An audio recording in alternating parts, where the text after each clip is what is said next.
안녕하세요. 안경통 회원 여러분. 오늘은 북한에 관한 내용을 다뤄볼 텐데요. 저는 경제적 측면에서 다뤄줄 겁니다.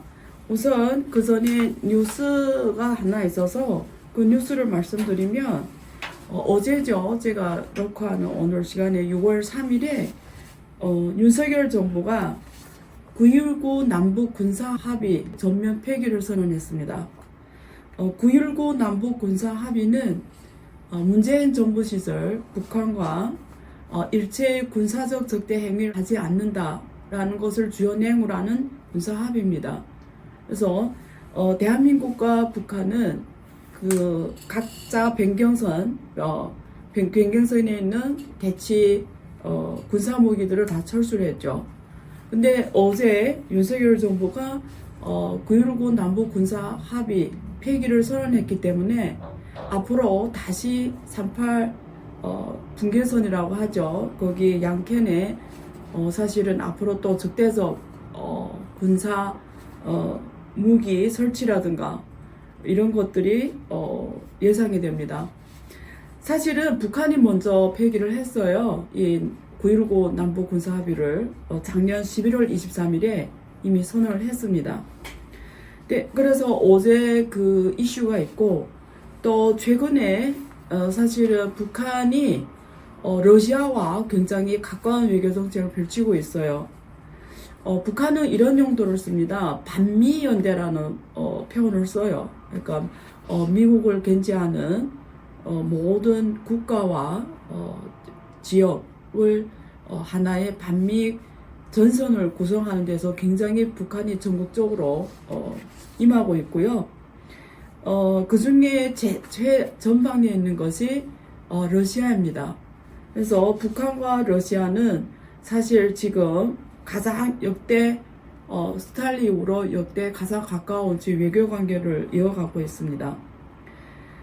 그러면 아래에 이러한 북한과 러시아의 가까운 외교 관계, 그리고 앞으로 중국까지, 왜냐면 이번에 푸틴이 오기로 새로 취임하고 며칠이 안 돼서 바로 정상회담을 한 것이, 국빈 방문하고 정상회담을 한 것이 중국입니다. 시진핑을 만났죠. 시진핑 주석을 만났죠. 그래서 지금 세계 각국은 북중러 이 3국이 하나의 공동 전선을 형성할 것인가.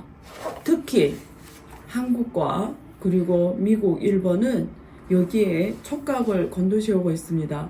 그래서 이 문제는 외교적으로 그리고 군사적으로 풀 수 있는 문제지만, 저는 경제 전문가잖아요. 그래서 좀 경제적으로 한번 제가 인사이트를 주려고 합니다. 그 전에 간단하게 북한의 이러한 변화를 제가 간단하게 리뷰해 드릴게요. 2019년 2월 세상을 놀라게 했던 북한의 김정은과 트럼프의 정상회담 하노이에서 이루어졌죠. 굉장히 당시에 전 세계 각국은 굉장히 여기에 주목을 많이 했고요. 특히 아마 한국과 북한의 그리고 중국인들까지도 여기에 대해서 굉장히 기대했던 것 같아요. 근데 사실은 하노이 정상회담 노딜로 끝났습니다. 그리고 그해 10월에 스톡홀름에서 협상 재개를 위해서 실무 회의가 열렸지만 사실상 결론이 됐고, 그 이후로 북한은 대미 협상을 포기합니다. 대미 협상 포기를 선언합니다. 그로부터 사실은 김정인의 대미 관계 정상화 프로세스는 끝이 났다고 보시면 됩니다. 이 관계 정상화 프로세스가 끝난 이후 북한은 사실상 친중 친러 행보를 가속화했고요. 특히 친러 행보를 가속화했습니다. 우선 친중 행보는 2019년 6월에 중국 시진핑 주석이 북한을 방문합니다. 사실은 한국에 문재인 정부 이후로는 오지 않았거든요. 근데 북한을 14년 만에 방북을 합니다. 2019년 1월에는 김정은이 사실 중국을 방문했죠. 그래서 답방 형식으로 중국 시진핑 주석이 그 해에 6월에 방문해서 두 번이나 만나면서 북중 정상회담, 제5차 북중 정상회담이 열렸고요. 그리고 북한하고 러시아는 2019년 4월에 김정은이 집권에는 처음으로 푸틴과 정상회담을 열었습니다. 그래서 러시아를 중국과 함께 새로운 전략적 파트너로 선정을 했습니다. 근데 중요한 거는 여기서 러시아와 중국과 가까이 하는 정책은 북한 김정은한테 있어서는 사실 유엔에서 대북 제재 결의를 무력화시키는 전략적으로 아주 중요한 문제입니다. 특히 러시아 같은 경우에는 이미 지금 미국, 러시아, 우크라이나 전쟁 때문에 미국 등 서방 국가에서 제재를 강하게 받고 있기 때문에 여기에 더 적극적으로 동참합니다. 러시아는 5개 상임 국가 중에 하나죠. 그렇기 때문에 지금 러시아의 유엔이 러시아 대북제 무력화시키면서 러시아가 가장 적극적으로 지금 하고 있습니다. 그 사례로 올해 3월에 그 유엔의 안전보장이사회라는 곳이 있고요. 그 산하에 대북제재위원회가 있어요. 그게 전문 패널이 전문가 패널 위원회가 있는데 이 대북이 북한이 어떻게 지금 여러 가지 핵실험이라든가 유엔의 제재들을 지금 반하는 행동을 하냐 계속 모니터링 해왔거든요. 그게 3월 28일에 러시아 상임국가의 반대로 사실 이제는 그 패널 전문가위원회가 없어졌습니다. 4월 30일로 종료가 됐어요. 이거는 국제적으로 가장 공인된 대북 유엔의 대북 제재 위원회였고요. 그 다음에 북한이 이런 유엔의 제재를 위반하냐를 가장 근접거리에서 지속적으로 모니터링하는 공인된, 그러니까 전 세계 모든 국가에서 공인된 위원회였는데 그게 지금 없어졌어요. 다시 말해서 북한을 감시하는 기관이 유엔의 기관이 없어졌다고 보시면 돼요.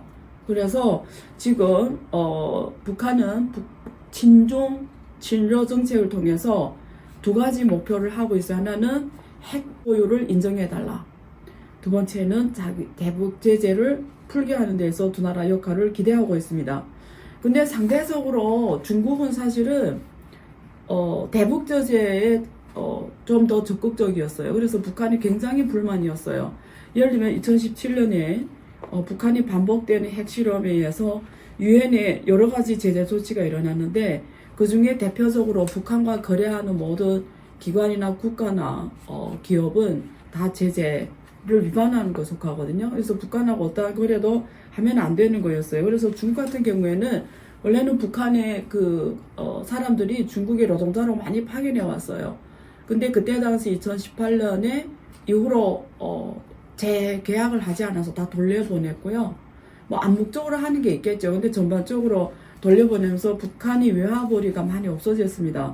그때 뉴스에도 엄청 많이 나왔고요. 그래서 북한은 중국에 대해 엄청나게 지금 불만을 갖고 있고요.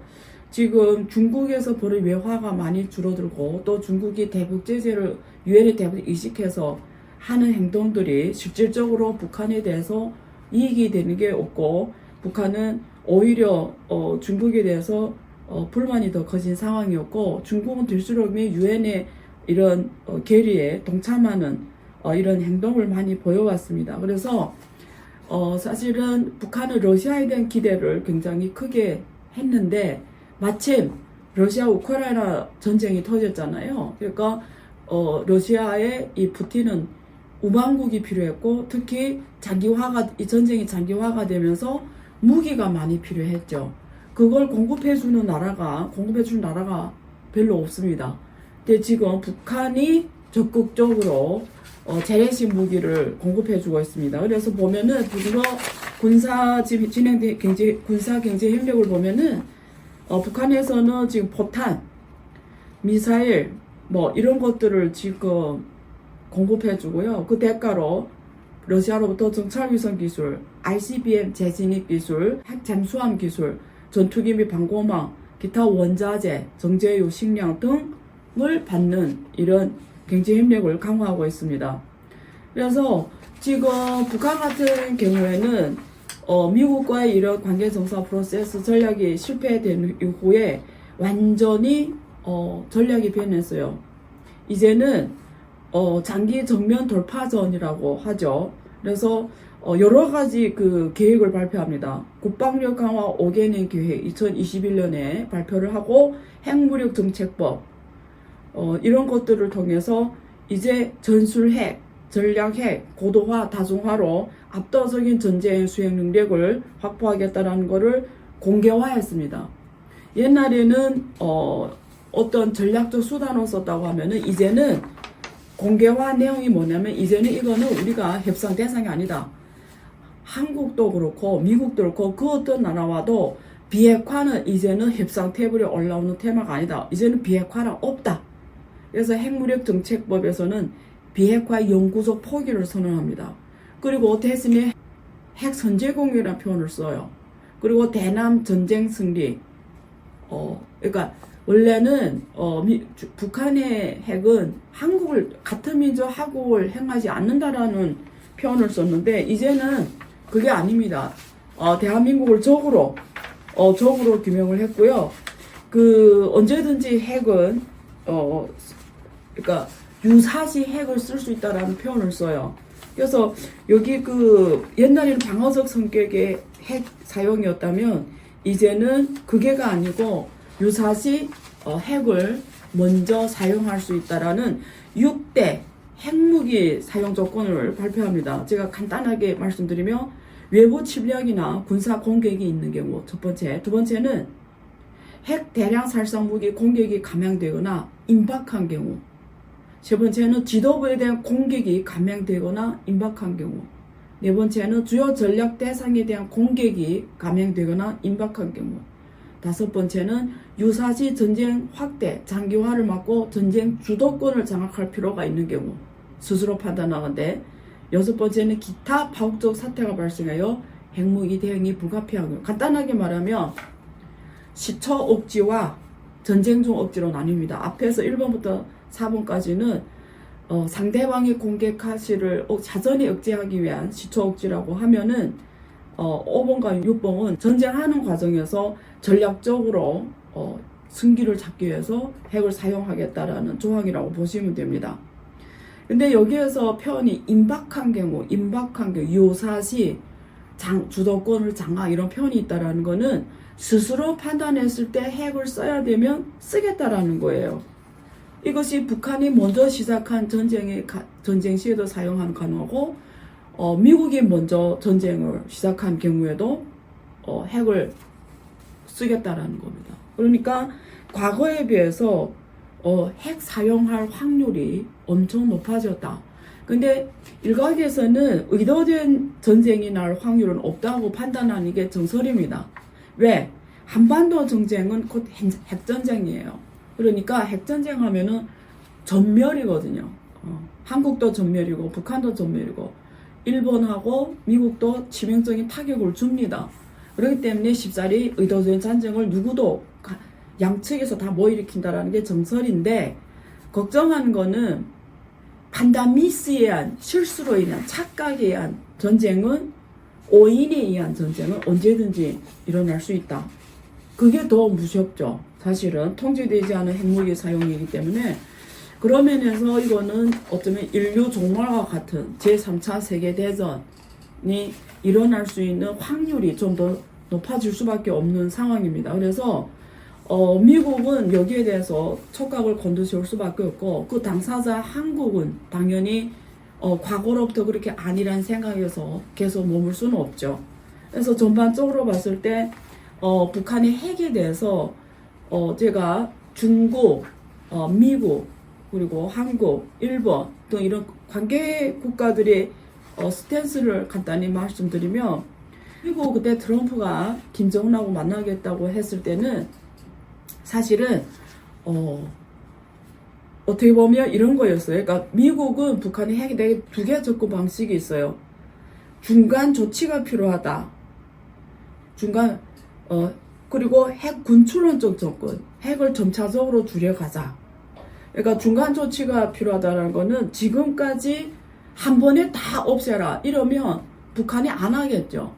근데 북한이 요구하는 건 이런 거예요. 한 번에 다 없애는 거는 비동의 안 한다. 근데 요만큼 없애고 대북 제재라든지 이런 제재를 풀고 또 요만큼 없애고 미국에서 경제 지원을 해주고 또 그러니까 비핵화는 하겠는데 단계별로 너하고 협상하면서 점차적으로 줄여가겠다라는 거거든요.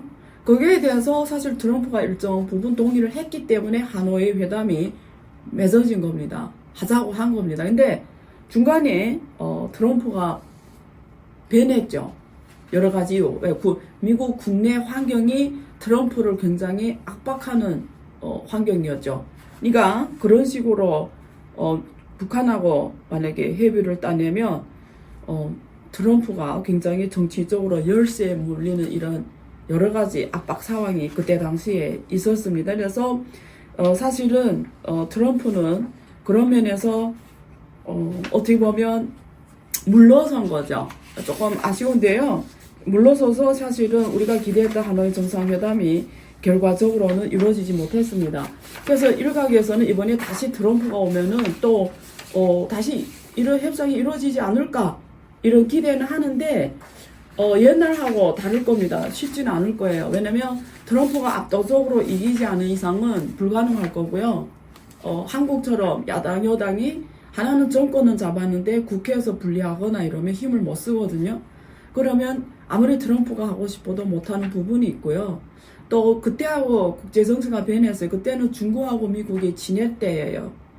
그러니까 지금처럼 나쁘지가 않거든요. 그냥 중국의 공조를 이끌어낼 수가 있었거든요. 미국이. 근데 지금은 그런 게 불가능하기 때문에 오히려 지금 북한, 중국, 러시아가 같이 가는 양상을 갈 확률이 더 높기 때문에 또 달라졌습니다. 상황이. 그런 면에서 트럼프가 다시 돌아왔다 해서 하노이 정상회담 같은 그런 일이 이루어지기에는 기대가 좀 크지 않은 상황이라고 보시면 되고요. 중국은 북한의 비핵화를 당연히 원합니다. 왜냐면 북한의 핵이 중국을 행한다라는 인식이 중국 영도들이 있어요. 저 북한의 핵이 꼭 미국, 일본이 행한다고 보진 않아요. 중국을 향할 수도 있다고 보기 때문에 북한이 비핵화를 당연히 중국 원합니다.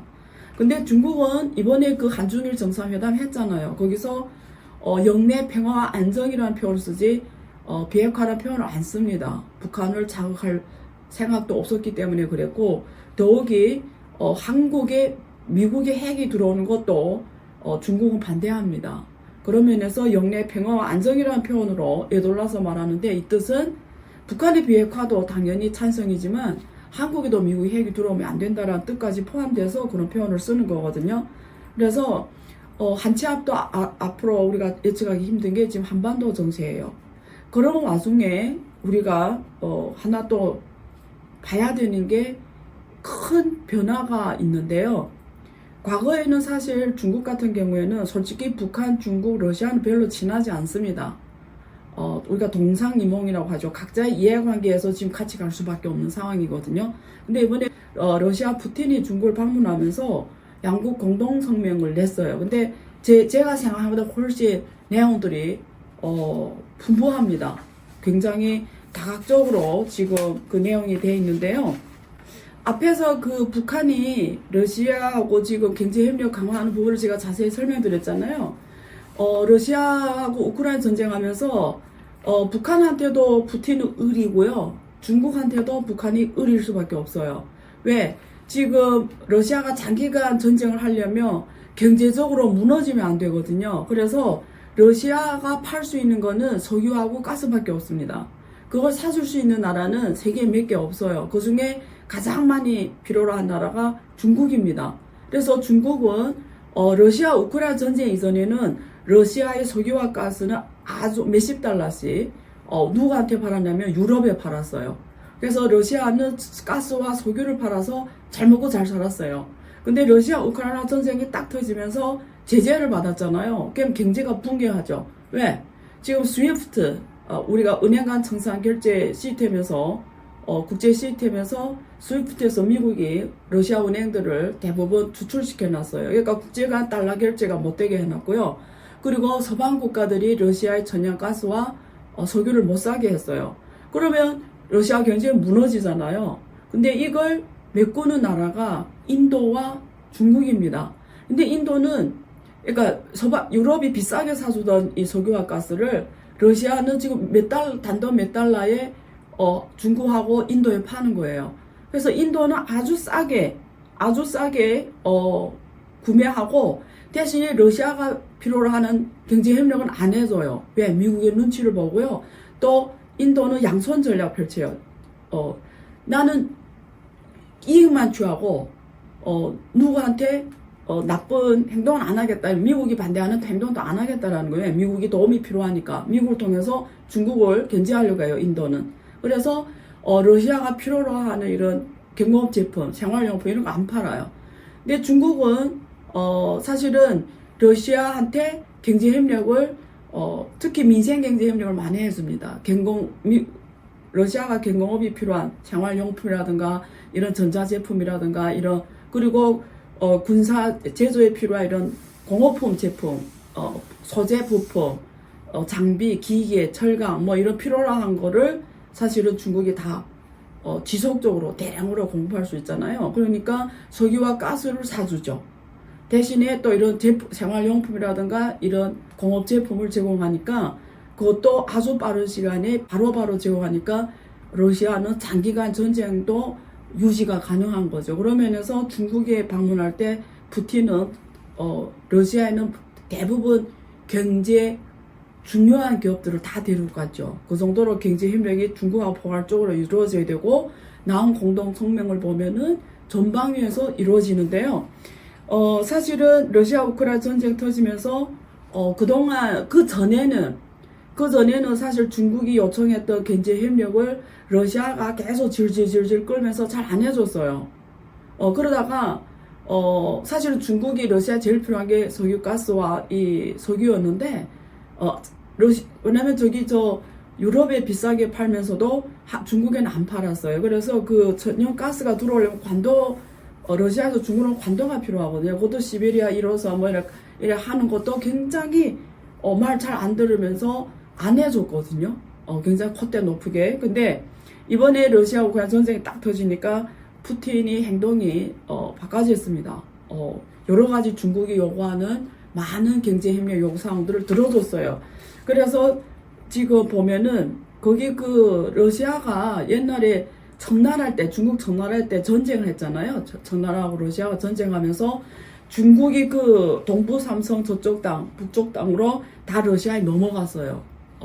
그때 북경 조약, 그리고 아이훈 조약이라고 해서 중국에 속했던 저쪽 훌륭왕성 저 위쪽으로 있는 그 땅이 다 러시아에 넘어가는데요. 그 중에 중요한 거는 항구가 넘어갑니다. 그게 블라디보스토크 같은 이런, 그러니까 거기 일본해로 바로 나갈 수 있는 항구 도시가 러시아로 다 넘어가 버렸어요.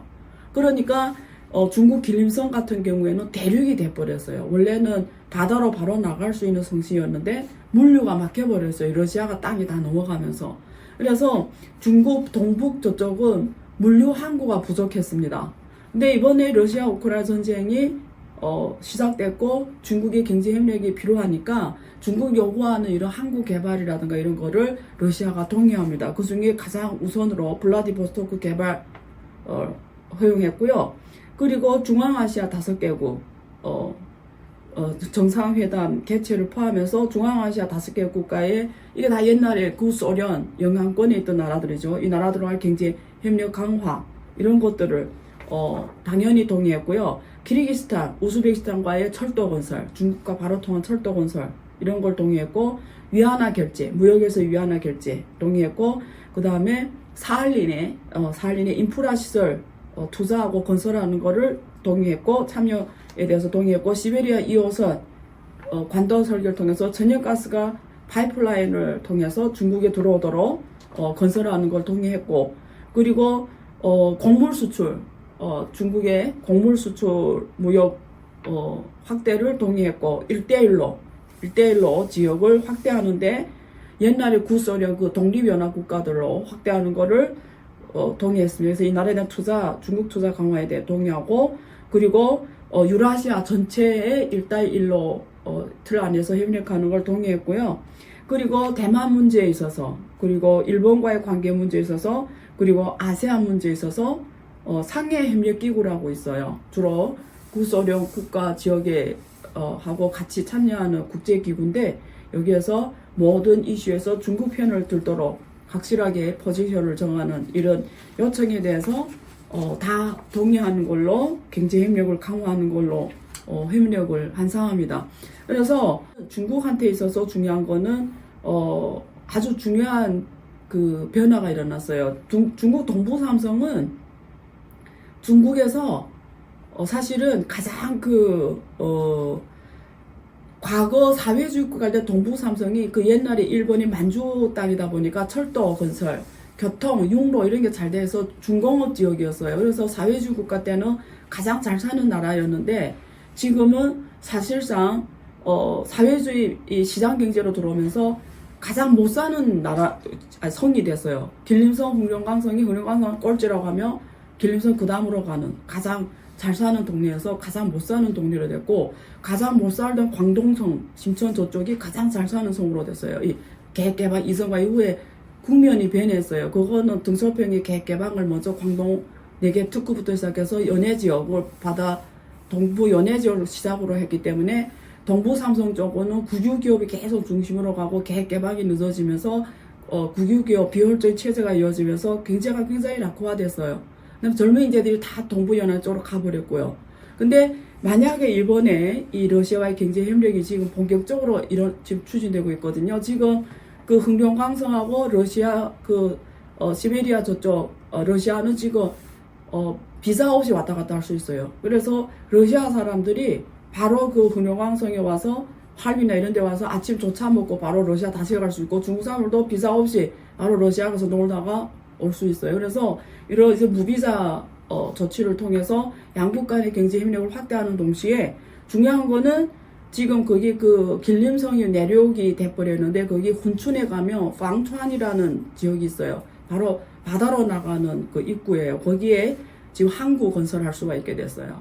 근데 거기 지금 러시아하고 북한이 우이 대교라고 해서 동강 대교라고 해서 높이 10m의 다리가 있는데 그게 10m밖에 안 되니까 선박이 못 지나가는 거예요. 그래서 그걸 만약에 북중로가 경제 협력을 하면 그걸 높이를 높여주면 그거는 항구로서 쓰기에 충분하거든요. 거기 심해 깊이가 있기 때문에. 그래서 그러면 길림성이 바로 바다로 나갈 수 있어요. 그 훈춘 도문강 지역을 통해서. 그러면 일본 가는 것도 한 400km밖에 안 되고 한국 속초로 오는 것도 한 300km 조금밖에 안 돼요. 그러면 하루 사이에 왔다 갔다 할 수 있어요. 옛날에는 3일씩 일본 가려면 3일씩 갔거든요. 이게 하루 거리가 돼버립니다. 그러면 앞으로 물류가 한국, 일본에서 나오는 물류가 사실은 바로 철도를 통해서 유럽까지 갈 수 있고 혹은 바다를 통해도 일정이 확 줄어듭니다. 그래서 앞으로 물류의 허브가 사실은 련영선 대련의 항구 하나로 부족했는데 사실 연운강, 레인강 거기 하나로 부족했는데 만약 이쪽에 열리면 일본의 진입이 굉장히 쉬워지면서 길림성 같은 성은 급격하게 경제 성장할 거예요. 흥룡강성은. 또 시대가 다시 변화오는 거죠. 동부삼성이 중국 동부 경제가 확 커지고요. 그 다음에 물류의 중심도 저쪽으로 확 가게 되겠죠. 그래서 한국 물류, 일본 물류가 이게 일본에서 통해서 유럽 가는 물류 기간이나 이런 비용이나 훨씬 줄어들 겁니다. 그래서 물류하는 기업이라든가 혹은 국경 간 전자상 거래하는 이런 기업들은 앞으로 이 훈춘 지역 그리고 이런 러시아 이쪽 지역의 물류로서의 이 허브, 국제 허브, 이 미래 전망에 대해서 주목할 필요가 있습니다. 그리고 이쪽 지역의 인프라는 되게 좋거든요. 일본이 옛날에 와서 잘 해놔가지고. 그리고 동부삼성 지역은 사람들이 대학 입학률이 가장 높은 성취에 속합니다. 그래서 거기는 소질도 높고 굉장히 사실 사람들이 아직도 전반적으로 시장 경제에 좀 덜 물들어서 전반적으로 순진하다고 해야 되나 좀 그런 면이 있습니다. 그래서 앞으로 이쪽 지역의 경제 성장에 대해서 좀 주목할 필요가 있고요. 특히 위안화 결제, 위안화 금융, 무역, 국제금융, 국제무역 허브로서 이쪽을 활용함으로써 일본과의 무역, 한국과의 무역, 러시아의 무역, 중국과의 무역의 허브로서 거기를 활용하는 정책을 펼침으로써 여러 가지 전략적 우위로 갈 수 있기 때문에 앞으로 지속적으로 주목하기를 기대해 보겠습니다. 오늘은 여기까지 하고요. 앞으로도 지속적인 동향에 대해서 시간 나는 대로 제가 계속 정리해 드리도록 하겠습니다. 오늘도 들어주셔서 너무 감사하고요. 구독과 좋아요 눌러주세요.